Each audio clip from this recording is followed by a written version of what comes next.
நிஃப்டியை பொறுத்த வரைக்கும் வந்து பார்த்திங்க அப்படின்னா வந்து 500 வந்து பார்த்திங்கன்னா நமக்கு வந்து சப்போர்ட்டாக இருந்தாலும் இருக்கும் நாளைக்கு. மார்க்கெட் இங்கே ஓப்பன் ஆகுது அப்படின்னா இது சப்போர்ட்டு, இது ரெசிஸ்டன்ஸு. ஒரு கீழே ஓப்பன் ஆகுது அப்படின்னா இந்த 360 to 400 இந்த ரேஞ்ச் வந்து பார்த்திங்கன்னா சப்போர்ட் வச்சுக்கோங்க. மார்க்கெட் ஒரு கீழே வந்துட்டு திரும்பும்போது வந்து கால் ஆப்ஷன் எடுத்துக்கலாம். இல்லை ஓப்பனிங்லேயே மார்க்கெட் இங்கே தான் இருக்குது, மேலே தான் போகுது அப்படின்னா நீங்கள் வந்து கால் ஆப்ஷன் எடுத்துக்கோங்க. ஸ்டாப் லாஸ் வந்து பார்த்தீங்கன்னா இந்த 300 கிட்ட வச்சுட்டு எடுத்துக்கலாம். டே கேண்டில் வந்து பார்த்திங்கன்னா மார்க்கெட் ரிவர்ஸ் வரதுக்கு வந்து பார்த்திங்கன்னா பெரிய டவுன் தான் வந்திருக்கு. இருந்தாலும் கீழே க்ளோசிங் வச்சதுனாலே ஒரு டவுட் இருக்குது. சப்போர்ட் வந்து பார்த்திங்கன்னா 360 to 300 வச்சுக்க வேண்டியதான். அது பிரேக் பண்ணிச்சு அப்படின்னா செல்லிங் வேணால் ட்ரை பண்ணலாம்.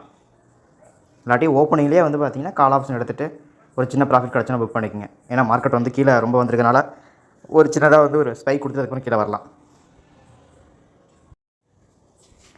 பேங்க் நிஃப்டி 42,960 இந்த ரேஞ்சு கீழே வருது அப்படின்னா தான் நமக்கு வந்து பார்த்திங்கன்னா டவுன் சைட் இருக்கும்.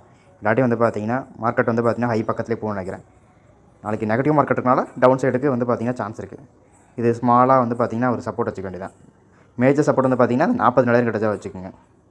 ஏன்னா பேங்க் நிஃப்டியை பொறுத்த வரைக்கும் ஃபால் ஆனால் 1000 பாயிண்ட் பக்கம் இறங்கும். அப்போனாலும் வந்து பார்த்திங்கன்னா வந்து 500 to 600 பாயிண்ட் வரைக்கும் கூட மூவ்மெண்ட் கொடுக்கும்.